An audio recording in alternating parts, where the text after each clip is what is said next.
You know, this next guest, I'm not even worthy to introduce this man. Long before he was incarcerated in distant galaxies in the kiln, he was bringing you entertainment, the likes of long before the MCU existed. This man was responsible for the Toxic Avenger, Sergeant Kabuki Man, the Class of Nukem High. He donated his editing equipment to allow Rocky to get made. This man is one of the greatest legends that cinema has ever seen. A man that I can't even talk about him. He's that incredible. So without further ado, let me introduce the man, the mayor of Tromaville, Mr. Lloyd Kaufman.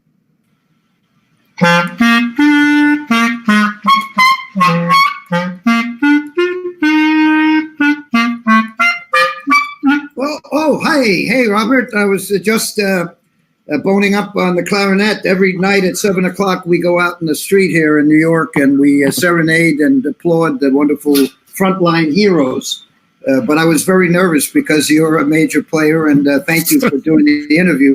So are you kidding me? When they asked me, they gave me people I could interview. I'm like, Lloyd Kaufman, like the Lloyd Kaufman, a legend, a man. Listen, sir, I have to say that you've been an inspiration. I read that you once worked for the Peace Corps, and I'm sure that's what led you to make movies like Class of Nukem High and creating the Toxic Avenger, but more importantly, creating long-lasting, legendary films that are going to exist for decades, if not centuries to come. And I guess to begin, I'd love to know, what is your guiding principle or your guiding philosophy about filmmaking? What led you to create the pantheon of characters and works that you're responsible for?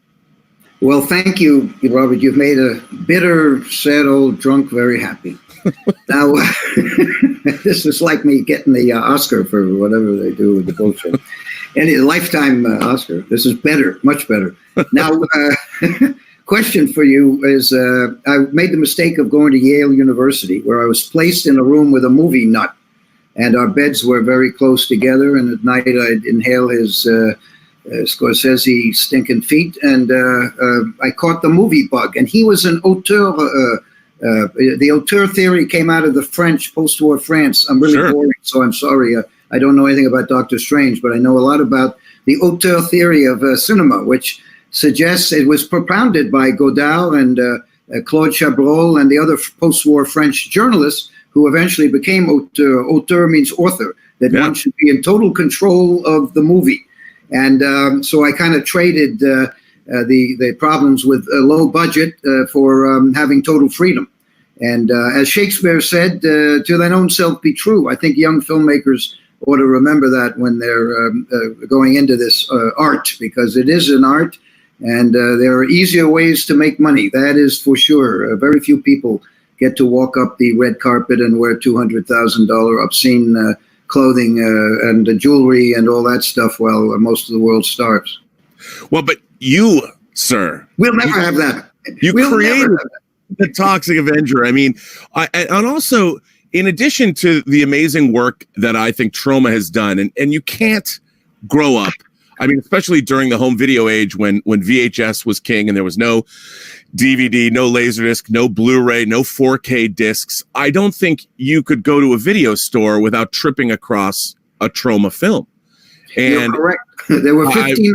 We were told there were over 1,500 stores with Troma sections. But today we have Troma Now, the hot news streaming service. Sorry, go on, Robert. Oh no, I was just looking at that, and what I think what's fantastic is you hear about these bigger and bigger streaming concerns, whether it's HBO Max or Netflix or the Peacock. I think the one everybody really should get is Troma Now, where we have a legacy of cinema that is at your fingertips. One click, you can get all of the many, whether you want to go and meet Sergeant Kabuki Man. I mean, the movies that are actually set in Tromaville, the town that you are, of course, the mayor of, you have a shared universe long before there was Marvel's or the DC shared universe on the big screen. Could you talk about that, and how did Troma Now, how'd you decide to jump into the streaming service? Well, thank you very much for that excellent question. I have to make one correction, though. One of the few things I learned at Yale, other than drugs and comic books, was I became friends with Stan Lee in 1967. And the Marvel Universe was already in progress, but it was not the Marvel of today. It was, right, sure. Stan worked for magazine management in New York, and I searched him out, and we wrote a script. He had an idea for a script called Night of the Witch, which I wrote in 1970. And that's a long time ago. It's a very good script. Got optioned a few times, but never, unfortunately, did not get made. But it would have been very cool if Stan Lee's Night of the Witch, directed by Lloyd Kaufman. And by the time I had enough money to make it, his partner didn't want to do it because it was only $500,000 budget, and Stan was only going to be involved in the AAA type of movie. Stan was all for it. We had the guys who were going to put the money up from Finland came to California. They met with Stan. They met with me. We had it all set up. And then, unfortunately, Stan's handlers wanted to keep him in making money. There's still time. You can take it now. It's a very good film, Night of the Witch. Unfortunately, I would feel bad about using Stan Lee's name, but we'd have to get clearance from his delightful next generation. But you went from, like you said, getting the bug from your roommate in college to becoming a fan of you've become an auteur yourself. As a matter of fact, you probably made more movies than most of the greats of French cinema where that label was first hung on them. Indeed, Troma has 47 years with the longest running independent movie studio. Michael Hers and I started in 74. And one of the great ways we saved money, we were able to do movies for $500,000, like The Toxic Avenger, is instead of going out to California and operating a Xerox machine for one of those agencies and kissing ass for blah, blah, blah, and pitching, and which I'm not good at. I'm very good at groveling, but they never bought my act. So I never got into that thing. Well, we're going to get Justin Bieber to blah, blah, blah, whatever, Arnold Schwarzenegger. I never had to enter that world because we created our own star. There he is. The Toxic Avenger. There he is. 1984 he debuted on He Cinema sure Station. did. And he's Stroma's Mickey Mouse. And if there's anybody out there that has not seen Citizen Toxie, the fourth one, Citizen Toxie, that's the best one. And unfortunately, by the time Citizen Toxie came out, the major studios, the media cartel, had pretty much usurped all the pathways to the public. So Toxie, in his fourth movie, relied on word of mouth. And so a lot of people don't know there even is a fourth, but it's the best one. And guess who it was written by, Robert? None other than Trent Hager. Trent Hager, who wrote 68 Kill and Cheap Thrills. And he is moving up. He'll be the next alumni like James Gunn, I think, to make it big and make it good. You know, you did work obviously early on in James's career. You I believe he wrote Romeo and Juliet, and then you also worked with Trey Parker and Matt Stone, getting their work distributed early on. And you've been we helped them. We with them. We made them put in the beginning of the movie. They hadn't finished Cannibal the Musical. And here's a good lesson for you young people who want to make movies. They sent that movie to us first, Trey Parker and Matt Stone, because they were fans. But we told them, hey, we don't have money. We can't pay you a big advance. Go to all the big companies. And if they get, and that movie wasn't finished. But my wife and I saw the rough cut of what they had, and it was hilarious. It was brilliant.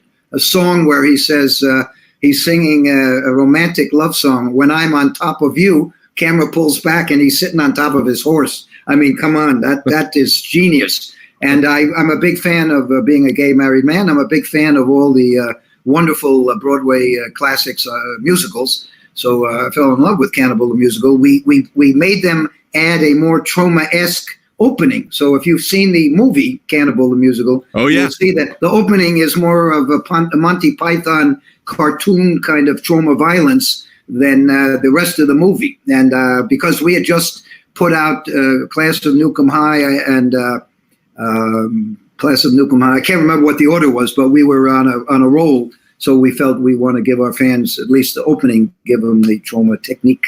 And Trey and Matt are wonderful. I'm in their Orgasmo, which is, if you haven't seen Orgasmo, it's terrific. Fantastic. Now, did you ever think that when you were at Yale, you would become not just a director yourself, but a mentor for the next generation? Well, actually, many generations of filmmakers. And was that ever did you feel a responsibility to the next generation coming up as well? That's a great question, Robert. Once Michael Hers, who's really the CEO of our company and has miraculously kept us afloat in spite of movies like Terror Firmer and hashtag Shakespeare Shitstorm, which we just completed right before the COVID. By the way, I think COVID-19, we're looking forward now to COVID Pro. I understand the guy in Australia is going to be using that for his new brilliant, what was his name, by the way? He was great. Boss Logic, who was here before you? Yeah, I know his work. He's terrific. Amazing. Yeah, what a good guy. So, I mean, but did you feel like being somebody who's inspired filmmakers like Trey Parker, Matt Stone, and then working with James Gunn, and then he comes back and puts you in his first big Marvel movie, was that something that you ever considered doing, that you would become not only a director yourself, not only an auteur, but also an inspiration to many filmmakers that came after you? Well, once Michael Hers and I became successful with Troma, we wanted to dedicate a good portion of our energy to raising the profile of independent art and cinema, because it's under assault. And it's not just under assault, Robert, as you know, it's also under a pepper. And when you have salt and pepper all together, chaos. And we wanted to try to help other crazy independent auteurs. Trey and Matt were they, and among others. And we have a library of about 800 movies, which are shorts and documentaries, and also comic books and cartoons, all of which are on Troma Now and watch.troma.com, ladies and gentlemen, and all others. Watch.troma.com, and first month is free. So if you are cooped up in the house, you can probably go through all the library and not pay a penny. But let me say one other thing. Google and Amazon are censoring, they're demonetizing the independents. They are going to be throttling the net neutrality has gone away, and they're slowly but surely, while we're all dying of COVID, AT&T is selling fast lanes and throttling you and me. And we got to tell our elected representatives that if net neutrality is destroyed, which means that probably that's the end of Troma and a lot of other independents, the elected independents will not be voted in again. We really have to put pressure on Washington and also we probably have to get rid of this Ajit Pai, who is chairman of the FCC, Federal Communications Commission, and get rid of him and get some Democrats in there to clean it up, and also legalize marijuana. Very important.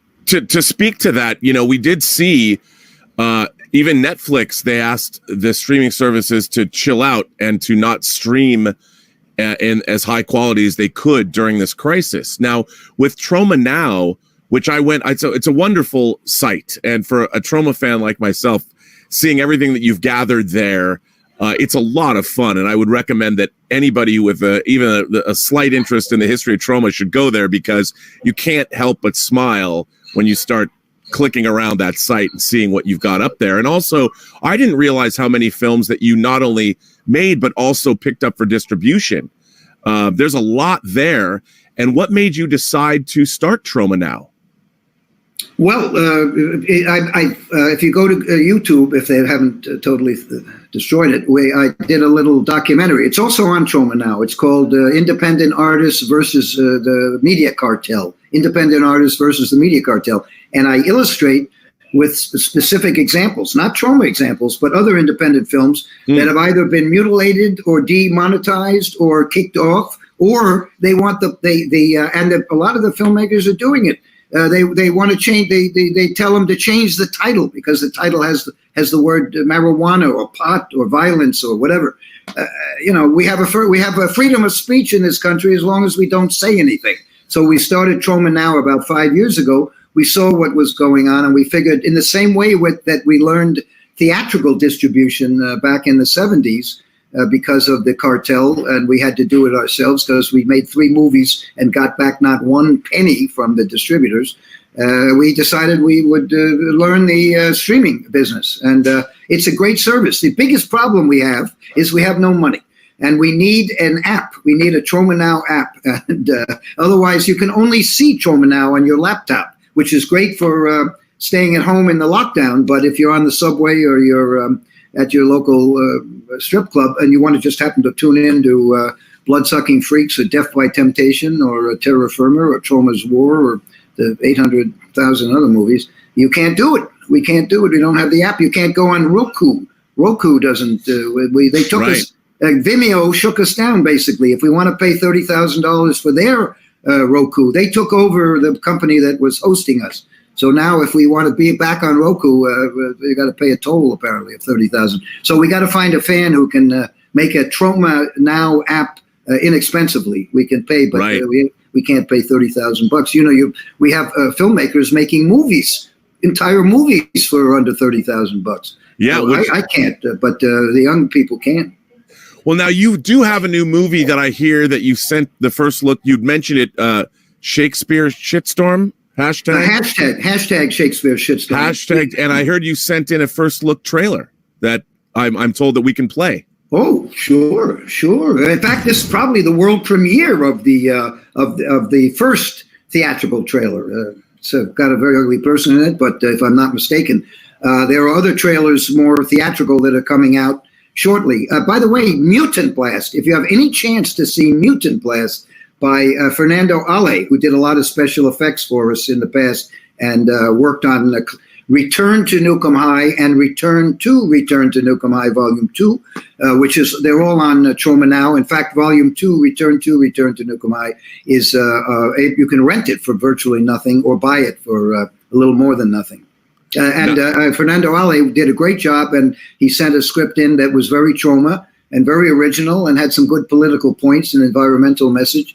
And we opened in L.A., very successful, but unfortunately, it was the weekend. We had 1 week prior to the COVID lockdown. So the director and he went back to Portugal where we shot the film, and I went back to New York. But it was doing very well, Mutant Blast. So check it out. It's going to open New York. It was opening on April 3rd, but obviously everything's set back. So I'm not sure exactly what we'll do. If a lot of our fans, by the way, want us to put the Mutant Blast on Troma Now, hit me up on either Instagram or Twitter, and I'll look into putting it up for rental or something. Well, why don't we watch, I guess, this first look at hashtag Shakespeare Shitstorm? Yes, it's based on The Tempest. It's not the first Shakespeare, but it's my favorite Shakespeare. As you know, James Gunn and I made Romeo and Juliet, which has become a classic, and Museum of Modern Art put Romeo and Juliet in their Breaking Bard week, where they showed 3 Romeo and Juliet movies. Zeffirelli, what's his name? The Australian guy, Baz Luhrmann. Baz, what's his name again? Baz Luhrmann. Yeah, he's an opera. We saw his La Boheme on Broadway. Wonderful. And then Romeo and Juliet. And ours was at 4 p.m, and the house was full, mainly of old people, I think, who wanted to see some naked people. And by 6 o'clock, nobody for Zeffirelli, and the Baz Luhrmann at 8 o'clock had about half of it. But the Romeo and Juliet, because our movies are not seen by enough people, was packed. Right. Good evening and greetings from Tromaville. Tonight we embark on a magical journey into a new era of wonderment for the Troma team. We bid adieu to our past endeavors of the grotesque and unsightly, so that we may present to you the most accurate and compelling production of The Tempest ever brought to the silver screen. Join us now as we evoke the spirit of enchantment, as we tell this tale of magic, family, loss of power, betrayal, and above all, brutal revenge, as only the Bard and the Troma team can do. Our revels now are ended, and these, our actors, as I foretold you, are spirits and are melted into air, into thin air. And like the baseless fabric of this vision, the cloud-capped mountains, the solemn temples, the glorious palaces, the great globe itself, yea, all which it inherits shall dissolve. Those scat-covered snowflakes are caught in the shitstorm! I found a cure for opioid addiction. What I didn't realize is that the opioid addiction is a $50 billion industry, enriching the elites. All these years I've been planning my revenge against Avon Bard and all the world. I had Ariel infiltrate their boat and using gallons of whale laxative lured them to their doom.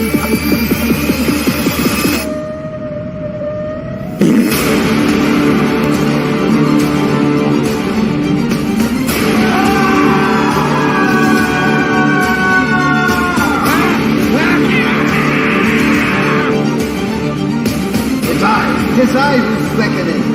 Time's up and welcome to your final reckoning.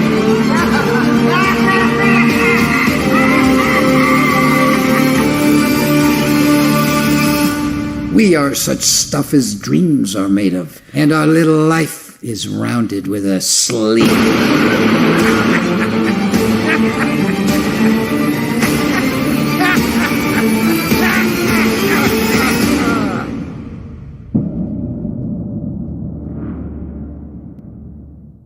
And so, ladies and gentlemen, let the sparkle in your eyes twinkle as the time grows nearer, for hashtag Shakespeare's Shitstorm is coming soon to your local theater. Now, excuse me, I've got to practice. I've got to accompany Lizzo. She's got a big concert at Chuck E. Cheese. Excuse me.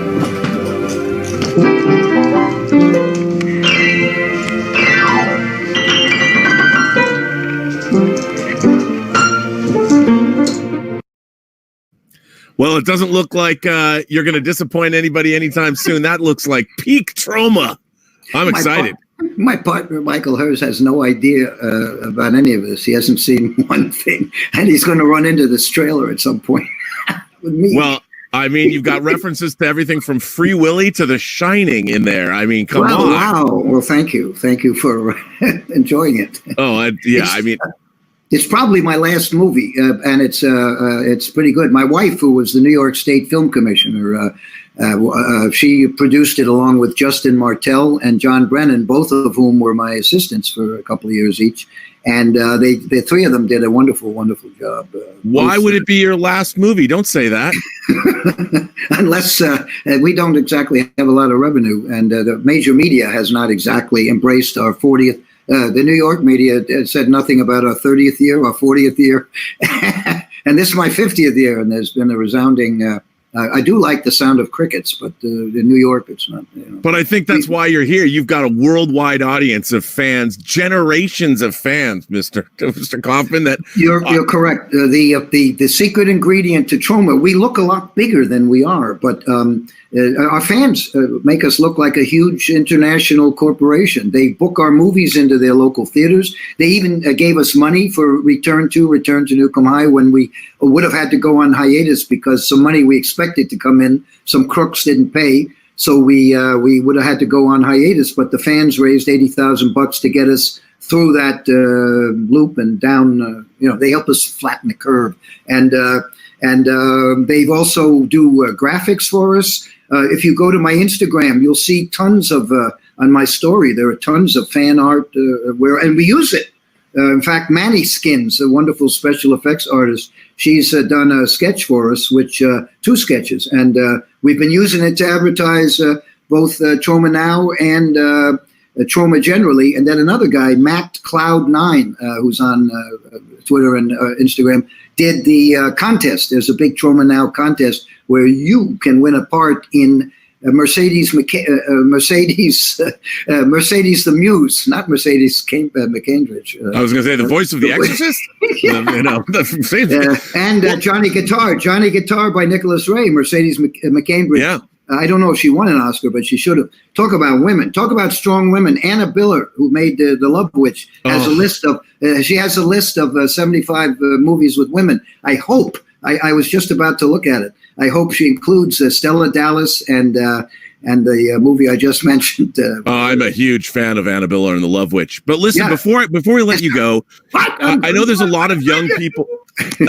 I know there's a lot of young people and people around the world watching this right now. Is there any words of advice for anybody that wants to pursue a career in filmmaking or a career in the arts that you can give? I mean, you've been here, you've got the longevity, you've done it the way you've wanted to do it.